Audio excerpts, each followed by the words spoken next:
कांग्रेस अध्यक्ष आदरणीय Shrimati Sonia Gandhi ji, Congress vice president Shri Rahul Gandhi ji, Congress working committee और एआईसीसी के सदस्यगण, भाइयों और बहनों, पिछले 3 दिनों में हमने जो बैठकें की हैं वो निश्चय ही बहुत महत्वपूर्ण हैं। हमारी सरकार को केंद्र में सत्ता में आए लगभग 9 साल पूरे हो रहे हैं।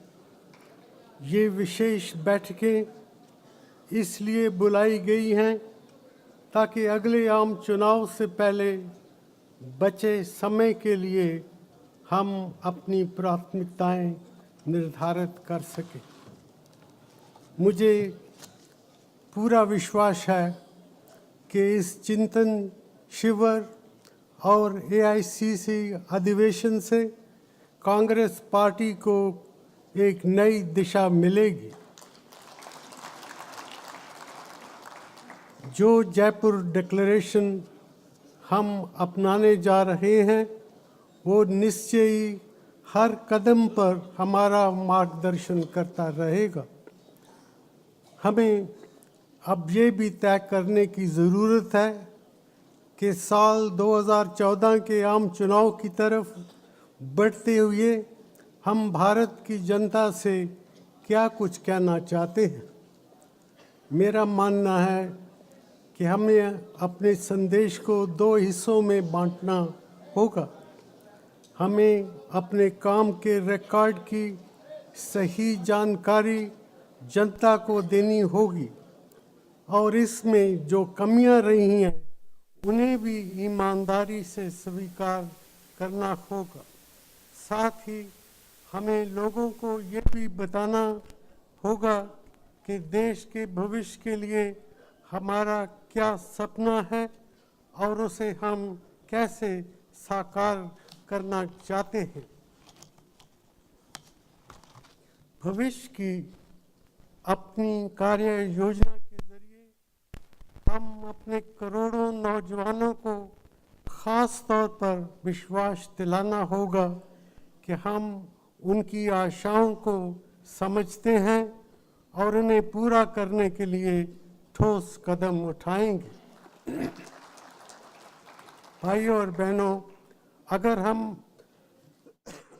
अपने 8 साल के कामकाज पर नज़र डालें तो इस बात पर गर्व कर सकते हैं कि हमने अपने 2004 और 2009 के चुनावी घोषणा पत्रों में किए गए मुख्य वादों को एक बड़ी हद तक पूरा किया है।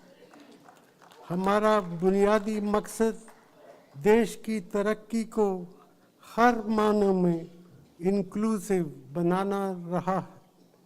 अपने विकास के सफ़र में हम देश के सब क्षेत्रों, समाज के सब तबकों और आम आदमी को साथ लेकर चलने की कोशिश करते रहे हैं। पिछड़े क्षेत्रों और तबकों का हमने पिछली सरकारों से ज़्यादा ख्याल रखा है। हमने ऐसा करने के लिए आवश्यक कानून बनाए हैं, आवश्यक कार्यक्रम लागू किए हैं और ज़रूरी राशि की भी व्यवस्था की है। हम तेज़ आर्थिक विकास हासिल करने में सफल रहे। इसकी वजह से हम कृषि, शिक्षा, स्वास्थ्य और ग्रामीण रोजगार जैसे क्षेत्रों में पहले से कहीं ज़्यादा संसाधन ला पाए। हमने कृषि पर ज़्यादा जोर देकर मनरेगा के ज़रिए ग्रामीण क्षेत्रों में ज़रूरतमंदों को रोज़गार उपलब्ध करा के और स्वास्थ्य और शिक्षा पर अधिक ध्यान देकर इंक्लूसिवनेस को बढ़ावा दिया है। स्वास्थ्य, शिक्षा और स्किल डेवलपमेंट के क्षेत्रों में हमारे प्रयासों का पूरा असर आने वाले वर्षों में ज़रूर दिखाई देगा। देश से पोलियो का ख़त्म होना हाल ही के वर्षों में हमारी एक विशेष उपलब्धि रही है। हमने सरकारी निवेश और पब्लिक प्राइवेट पार्टनरशिप दोनों के ज़रिए इंफ्रास्ट्रक्चर, ख़ास तौर पर सड़कों के विकास की एक नई गति दी है। इससे भविष्य में ज़्यादा तेज़ आर्थिक प्रगति और रोज़गार के नए नए अवसर पैदा होने की बुनियाद बनी है। हमने अंतर्राष्ट्रीय माहौल को भी भारत के लिए अनुकूल बनाया है। ये हमारे आर्थिक विकास के लिए ज़रूरी है। एनडीए कार्यकाल के 6 सालों में हमारे देश का विकास केवल 5.8% सालाना की दर से हुआ था। इसकी तुलना में यूपीए ने 2004 से 8 वर्षों में जीडीपी में 8.2% सालाना की बढ़ोतरी की है। यही नहीं, हमने ये उपलब्धि उस दौरान हासिल की जब दुनिया भर में 2 बार आर्थिक संकट पैदा हुआ। हाल के समय में हमारी विकास दर यकीनन कुछ कम हुई है, लेकिन अब भी ये कमी इतनी नहीं है जितनी दुनिया के दूसरे देशों में।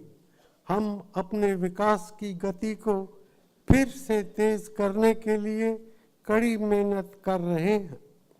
अगर हम यूपीए और एनडीए सरकारों के काम की तुलना करें तो हमारे समय में गरीबी घटने की रफ्तार 2.5 गुना तेज हो गई है। हमारी आबादी का एक बड़ा हिस्सा खेती पर निर्भर है। गरीबी को कम करने और ग्रामीण इलाकों में समृद्धि बढ़ाने के लिए कृषि क्षेत्र के विकास का खास महत्व है। इस क्षेत्र की मजबूती हमारी खाद्य सुरक्षा के लिए भी ज़रूरी है। एनडीए सरकार के कार्यकाल में देश की कृषि विकास दर 3% सालाना बढ़ी थी। हमने पिछले 8 सालों में इसे बढ़ाकर 3.7% सालाना किया है। ग्रामीण भूमिहीन मजदूर हमारे देश के सबसे गरीब नागरिक हैं। इस तबके की वास्तविक मजदूरी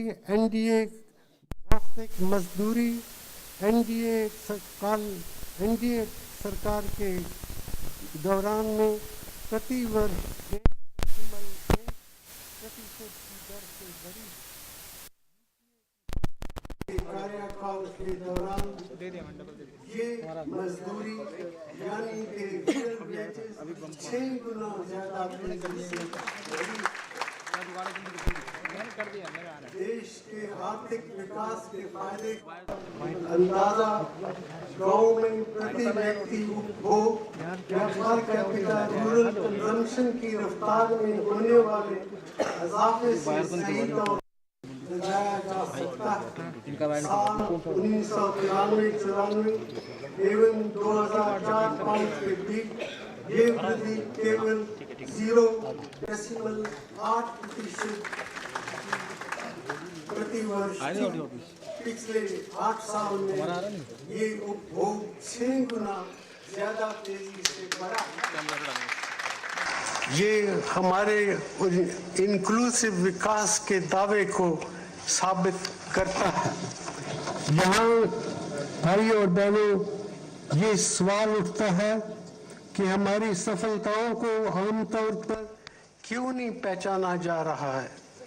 इसकी एक वजह है कि हमने खुद ही इस बारे में ज़्यादा प्रचार प्रसार नहीं किया है।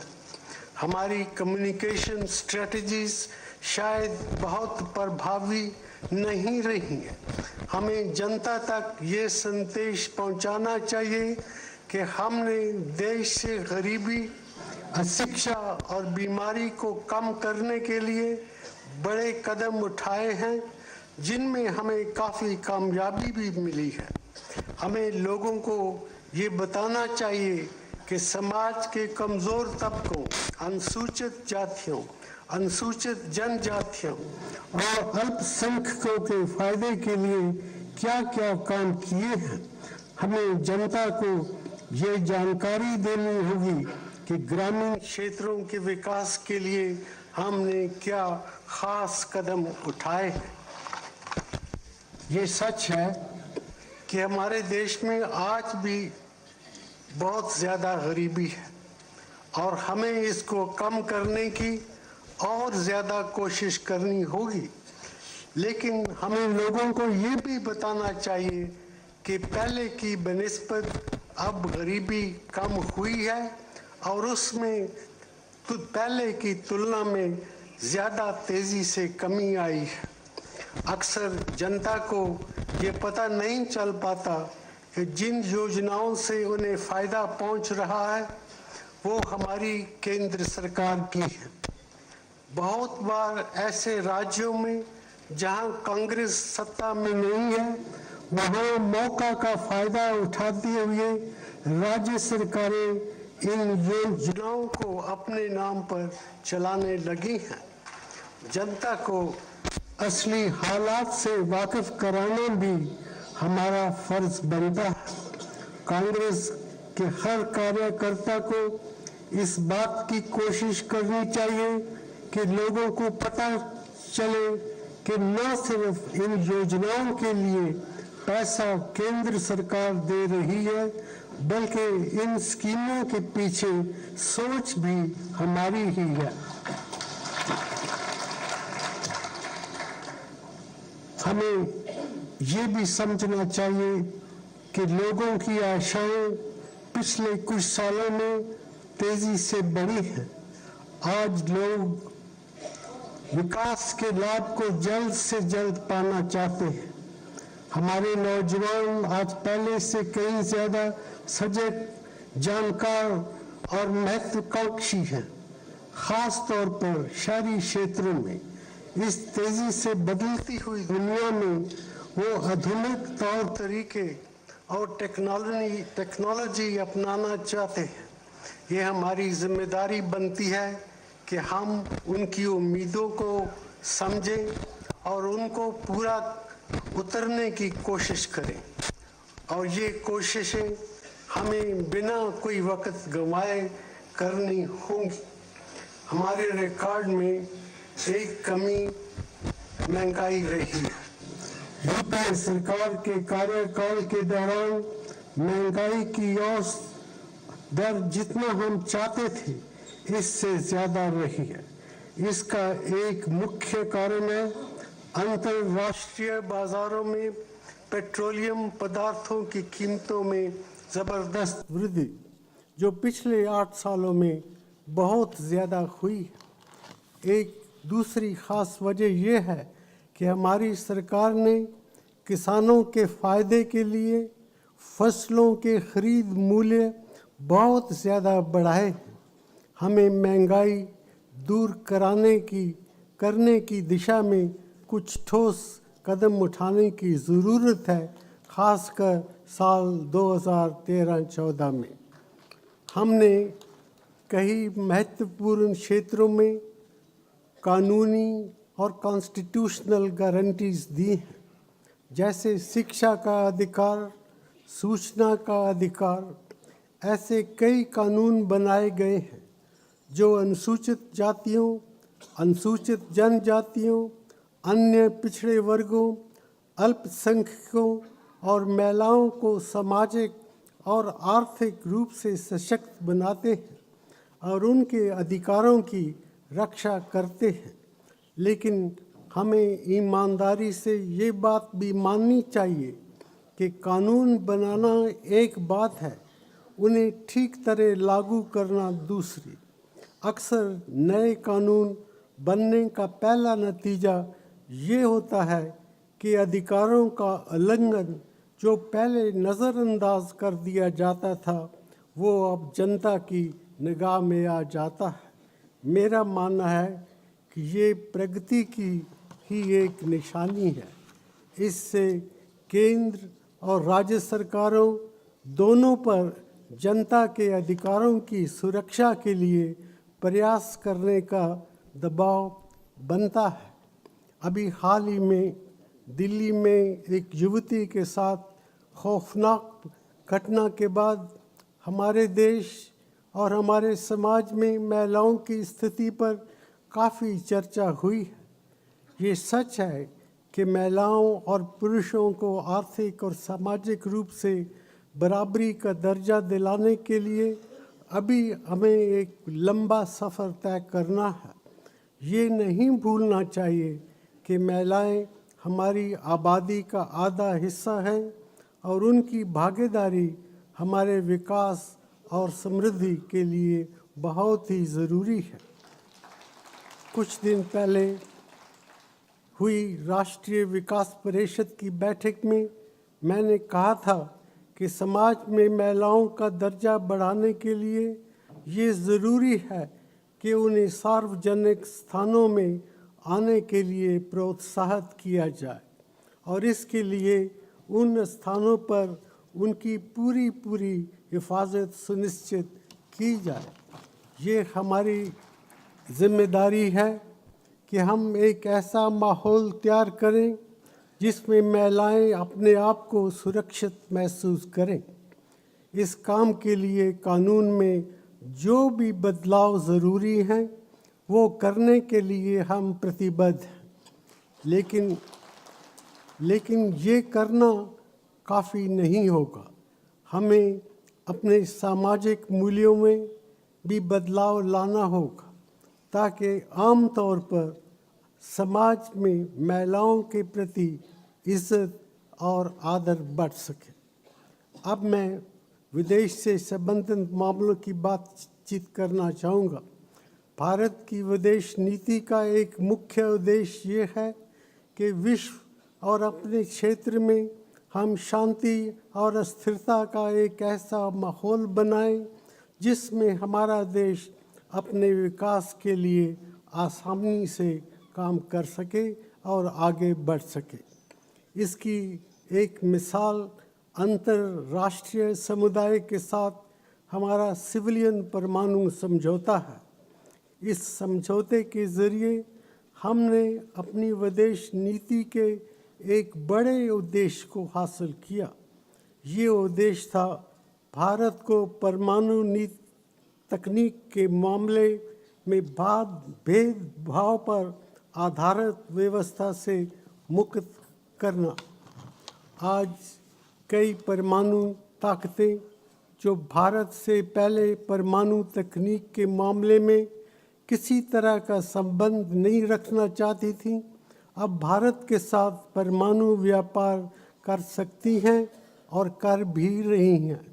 इस बदलाव का प्रभाव हमें कुछ सालों के बाद ही दिखाई देगा, लेकिन एक ऐसी दुनिया में जहां कन्वेंशनल एनर्जी, ख़ास तौर पेट्रोलियम प्रोडक्ट्स के मूल्य लगातार बढ़ रहे हैं, इस क्षेत्र में पाबंदियों से मुक्त होना भारत की विदेश नीति की एक बड़ी उपलब्धि है।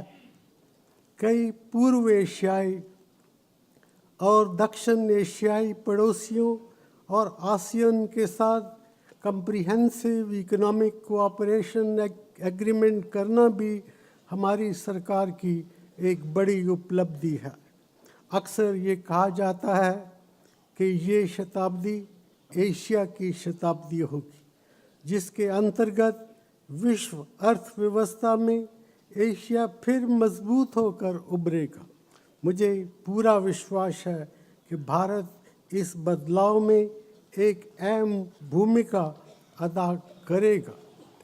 पाकिस्तान ने 8 जनवरी को लाइन ऑफ कंट्रोल पर जो गैर इंसानी हरकत की, उसके बारे में आप सब जानते हैं। हम पाकिस्तान के साथ अपने संबंधों की लगातार समीक्षा कर रहे हैं और हमने ये स्पष्ट कर दिया है कि इस घटना का हम दोनों के बीच के रिश्तों पर ख़राब असर पड़ सकता है। हम जो भी कार्रवाई करेंगे वो समझ बूझकर और सावधानी के साथ करेंगे। हम पाकिस्तान के साथ दोस्ती चाहते हैं, लेकिन इसके लिए उनको भी कोशिश करनी होगी। बिना उनकी तरफ से प्रयास हुए सिर्फ हमारे चाहने या कोशिश करने से तो ये काम मुमकिन नहीं है।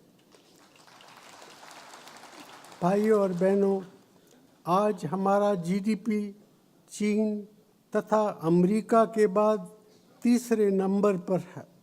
हमने पिछले 2 दशकों में जो प्रगति की है, उसकी बुनियाद पर भारत 2030 तक दुनिया के मिडिल इनकम देशों में शामिल हो सकता है। यदि हमें इस काम में सफलता मिलती है तो साधारण भारतीयों की ज़िंदगी पूरी तरह बदल जाएगी। आज जिस तरह की गरीबी को हम जानते हैं, वो पुरानी बात होकर रह जाएगी।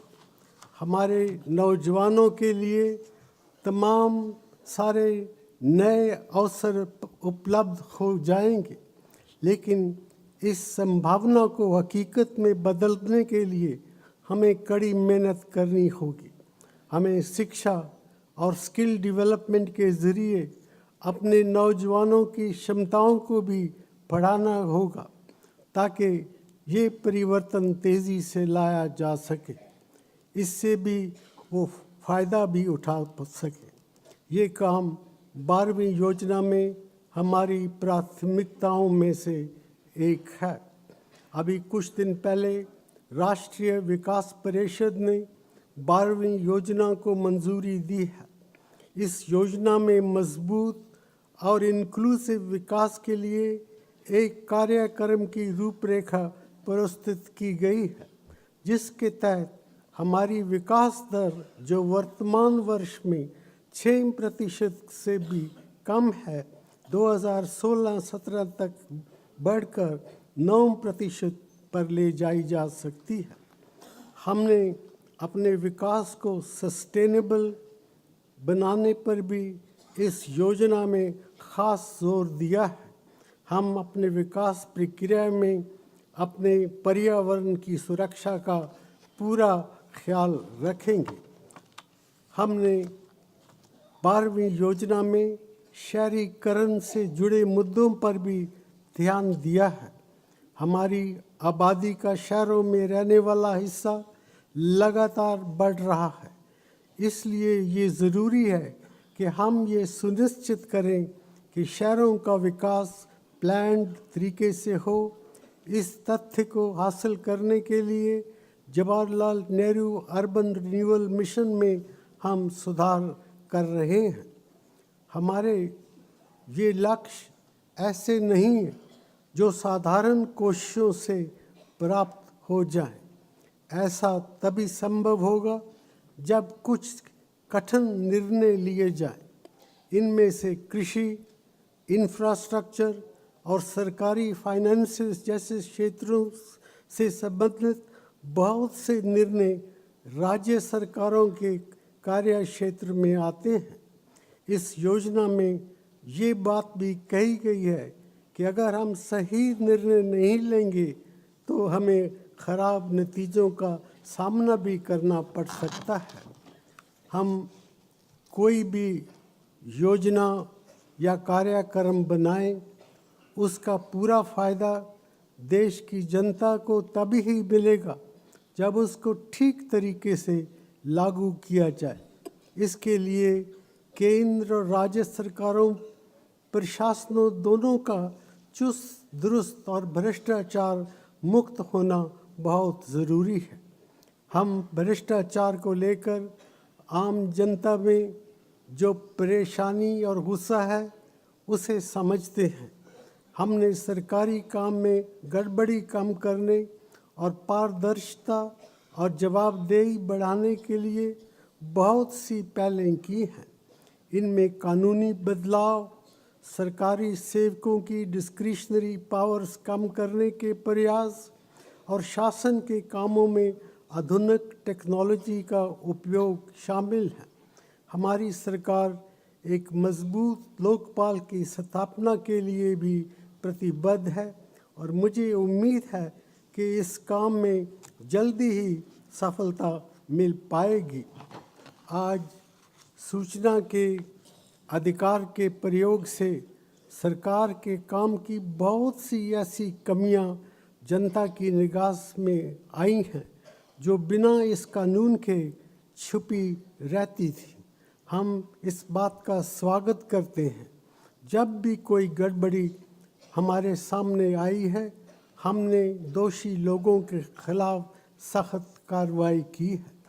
भाई और बहनों, कांग्रेस पार्टी का एक लंबा इतिहास है जिस पर हमें गर्व है, लेकिन आज हम नई और पेचीदगी भरी दुनिया की चुनौतियों से नए तरीके अपनाकर निपटने के लिए भी तैयार हैं। गरीबी, असमानता और अशिक्षा जैसी समस्याओं के बावजूद आज भारत विकास की दौड़ में लोकतांत्रिक मूल्यों के बल पर दुनिया भर में अपनी पहचान बना चुका है। इस उपलब्धि में कांग्रेस पार्टी का एक बड़ा योगदान है, क्योंकि कांग्रेस ही एक ऐसी पार्टी है जो इस विशाल देश को, जहां तमाम धर्म, भाषाएं और रीति रिवाज हैं, सही दिशा दे सकती है। हमारी सोच कुछ अन्य दलों की तरह तंग नहीं है, बल्कि हम पूरे समाज और देश के हर हिस्से को साथ लेकर चलने के हक में हैं। धर्मनिरपेक्षता, उदारवाद और कमज़ोर तबकों के प्रति हमदर्दी हमारे बुनियादी आदर्श रहे हैं और रहेंगे। आखिर में मैं इस बात पर जोर देना चाहूँगा कि सिर्फ कांग्रेस ही एक पार्टी है जो समझती है कि देश में क्या कुछ करने की ज़रूरत है। हमारी पार्टी ऐसा करने के लिए तैयार है और ऐसा करने में हम पूरी तरह सक्षम भी हैं। कोई अन्य पार्टी इस प्रकार का दावा नहीं कर सकती है। यही वो संदेश है जो हमें प्रभावी ढंग से जनता तक पहुंचाना है। In conclusion, I would like to summarize what I have been saying. As I see it, the Jaipur meetings spread over 3 days have reaffirmed the commitments of the Congress Party to its core values, with particular emphasis on 1. Economic reforms designed to accelerate the country's economic growth. 2. Inclusive development with special emphasis on human development and poverty eradication, with special focus on education, healthcare, and sustainable rural development. 3. Concerted action to empower women, laying special emphasis on their safety and security and eliminating gender-based disparities. 4. Effective action to meet the challenge of growing urbanization. 5. Pursuit of an employment-oriented development strategy, laying emphasis on a massive program of skill development. 6. Improving the quality of governance, curbing corruption, and promoting decentralization based on empowerment of Panchayati Raj institution. 7. Pursuit of a foreign policy based on promotion of enlightened national interest and which will provide a peaceful, favorable external environment to promote our development. It is my belief, Bhai aur Behno, that if the Congress goes forward with this agenda, there is no reason why it should not recapture once again the hearts and minds of the people of India as a party best qualified for governance of this vast country. The Congress has that leadership under the guidance of Sonia ji and Rahul Gandhi ji, and we will overcome, we shall deliver.